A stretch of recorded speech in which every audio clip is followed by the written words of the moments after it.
Pemirsa, rentetan tembakan terdengar hanya beberapa jam setelah pelantikan Wakil Presiden Delcy Rodriguez sebagai Presiden baru Venezuela menggantikan Nicolas Maduro.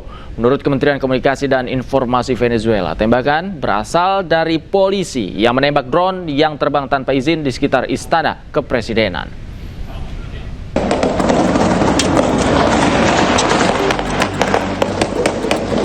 Rentetan tembakan terdengar hanya beberapa jam setelah pelantikan Wakil Presiden Delcy Rodriguez sebagai Presiden baru Venezuela menggantikan Nicolas Maduro yang ditangkap Amerika Serikat pada Senin malam. Kementerian Komunikasi dan Informasi Venezuela menyatakan rentetan tembakan berasal dari polisi yang menembak drone yang terbang tanpa izin di sekitar Istana Kepresidenan Jalan Urdaneta, Caracas.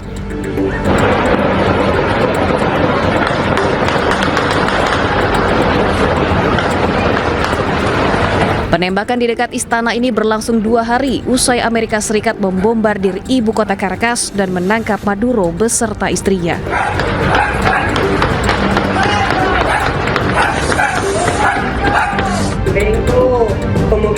Wakil Presiden Venezuela Delcy Rodriguez kini resmi menjadi presiden usai dilantik Senin lalu di Majelis Nasional Venezuela.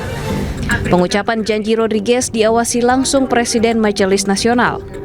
Di hadapan Badan Legislatif, Rodriguez menyampaikan penolakan atas serangan ke Caracas dan penculikan Maduro bersama istrinya Cilia Flores. Upacara pelantikan Rodriguez berlangsung bersamaan saat Maduro menghadapi dakwaan dalam persidangannya di New York. Sementara itu, pemirsa, Dewan Keamanan PBB yang beranggotakan 15 negara menggelar pertemuan di markas besar PBB di New York, Amerika Serikat beberapa jam sebelum Maduro menjalani sidang di Pengadilan Federal Manhattan atas berbagai tuduhan.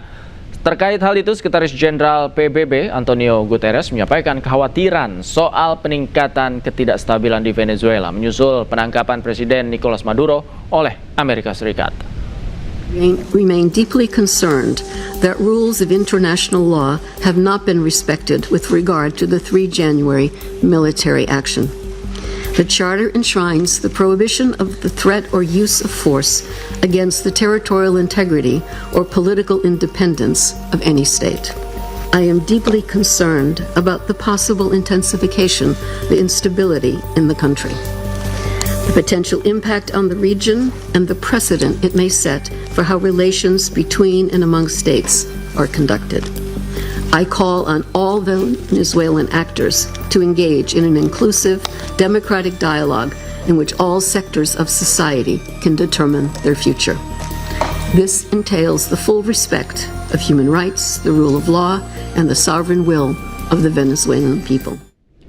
Pemirsa, di depan Pengadilan Federal Amerika Serikat, Presiden Venezuela Nicolas Maduro menyatakan dirinya tak bersalah atas seluruh dakwaan narkotika. Sementara dunia internasional mempertanyakan langkah Amerika Serikat yang menangkap presiden negara lain.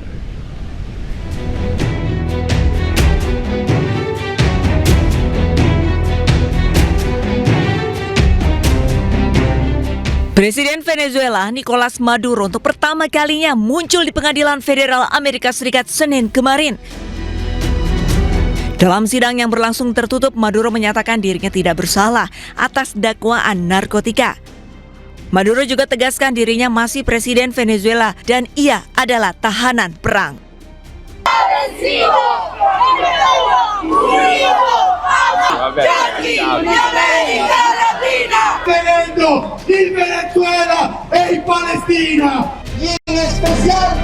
Sementara itu, pendapat Maduro mendapatkan kritikan dari dunia internasional. Aksi unjuk rasa pun digelar di sejumlah negara. Massa menyebut serangan Amerika Serikat sebagai intervensi untuk menguasai minyak Venezuela. Sejumlah menteri Indonesia pun buka suara. Menteri Keuangan Purbaya Yudi Sadewa menyoroti lemahnya PBB. Artinya kita mesti selalu memelihara kekuatan kita, itu aja. Jadi sekarang kelihatannya, ekonom boleh ngomong gini, Bu? Boleh, Pak. Hukum dunia agak aneh sekarang. Jadi kalau kita lihat negara bisa nyerang negara lain yang berdaulat dan seperti bisa get away dari pengawasan PBB. Sementara Menko Perekonomian Erlangga Hartarto menyebut penangkapan Maduro tidak berpengaruh banyak terhadap harga minyak dunia. Ya, pertama kalau terkait itu masih dimonitor karena yang utama kan berpengaruh terhadap harga minyak. Tetapi harga minyak kita monitor kalau 1-2 hari ini pun tidak ada perubahan, tidak ada gejolak yang tinggi dan harga minyak relatif masih rendah kan, masih sekitar $63 per barrel.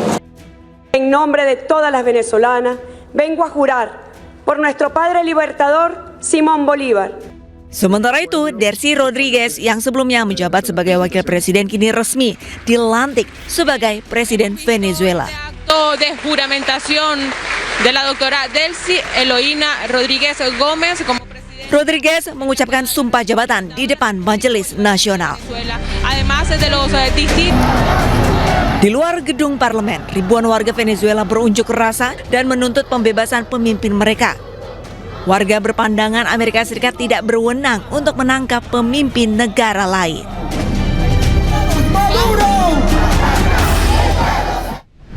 Sementara itu, Guru Besar Hukum Internasional Universitas Indonesia Hikmahanto Juwana menilai penahanan dan penangkapan Presiden Venezuela Nicolas Maduro oleh Amerika Serikat tidak adil. Sebagai seorang presiden, Nicolas Maduro memiliki imunitas atau kekebalan dan tidak boleh diadili di negara lain.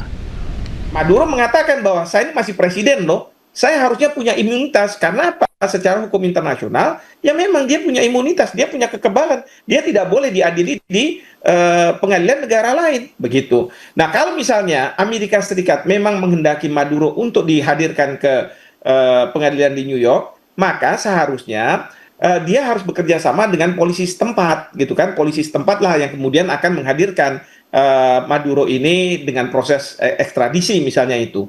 Nah, kita sebenarnya bertanya juga ke Amerika Serikat, kalau kita tahu Netanyahu melakukan suatu kejahatan genosida di Gaza, lalu diminta sekarang sama International Criminal Court, kenapa kemudian polisi misalnya Israel tidak menghadirkan? Atau perlu misalnya Israel dilakukan kayak Venezuela ini terus kemudian Netanyahu dibawa ke ICC? Ya kan, pasti Amerika Serikat akan mengatakan, oh ini melanggar hukum internasional. Tapi kalau dia yang melakukannya, seolah-olah bisa diabaikan itu hukum internasional. Ini yang dunia melihat ini tidak fair. Maka ada demo-demo di Venezuela yang menginginkan agar Maduro dikembalikan. Bahkan tidak hanya di Venezuela, tetapi juga di sejumlah negara yang menganggap bahwa tindakan Amerika Serikat ini seperti diktator. Serangan Amerika Serikat ke Venezuela menuai kecaman luas di seluruh dunia. Gelombang protes atas penangkapan Nicolas Maduro meluas hingga ke Brazil dan India.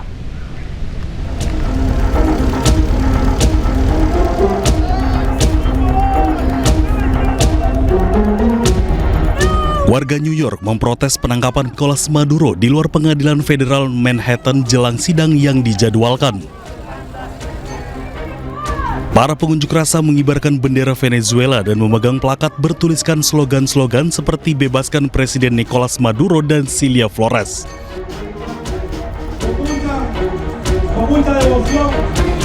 Di Venezuela, ribuan pendukung berkumpul di Caracas untuk menuntut pembebasan segera mantan Presiden Nicolas Maduro yang ditangkap oleh pasukan Amerika Serikat. Pengunjuk rasa berbaris melalui jalan-jalan kota menuju Majelis Nasional Venezuela, mengibarkan bendera Venezuela dan meneriakkan dukungan untuk Maduro.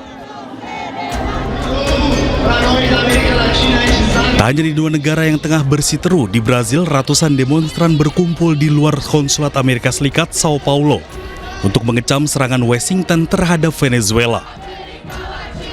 Mereka menyebut tindakan Amerika Serikat adalah imperialis yang bertujuan untuk merebut kekayaan minyak milik Venezuela. Di India, puluhan orang terjun ke jalan di Kolkata untuk mengecam operasi Amerika Serikat di Caracas dan penangkapan mantan Presiden Venezuela Nicolas Maduro. Para pengunjuk rasa tegas ingin mempertahankan kedaulatan Venezuela dan mengecam tindakan Presiden Donald Trump yang dinilai ingin menguasai sumber daya milik Venezuela. Sementara itu, pemirsa, tentara Israel kembali melanggar gencatan senjata dan melancarkan serangan ke Lebanon, menyebabkan sedikitnya 2 orang terluka. Serangan dilancarkan ke sejumlah wilayah di bagian barat Lebanon pada Senin waktu setempat. Rekaman yang diambil di Anan menunjukkan sebuah ledakan yang diikuti oleh kebakaran. Sedikitnya 2 orang terluka dalam serangan di lokasi-lokasi yang diklaim Israel sebagai bangunan milik Hizbullah dan Hamas. Israel telah melakukan banyak serangan di Lebanon sejak perjanjian gencatan senjata dengan Hizbullah dimulai berlaku pada 27 November 2024.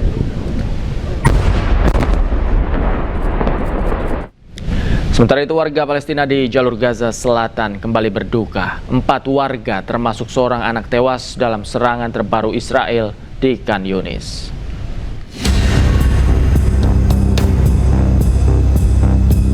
Tentara Israel kembali melancarkan serangan ke sebuah tenda yang menampung warga sipil pengungsi di Al-Mawasi, Khan Yunis pada hari Selasa. Menurut Pusat Informasi Palestina, 4 warga Palestina termasuk seorang anak tewas dalam serangan tersebut. Sementara 4 orang lainnya terluka. Tentara Israel mengklaim serangan ditargetkan untuk teroris Hamas yang berencana melakukan serangan teror yang akan segera terjadi terhadap pasukan IDF yang beroperasi di jalur Gaza Selatan.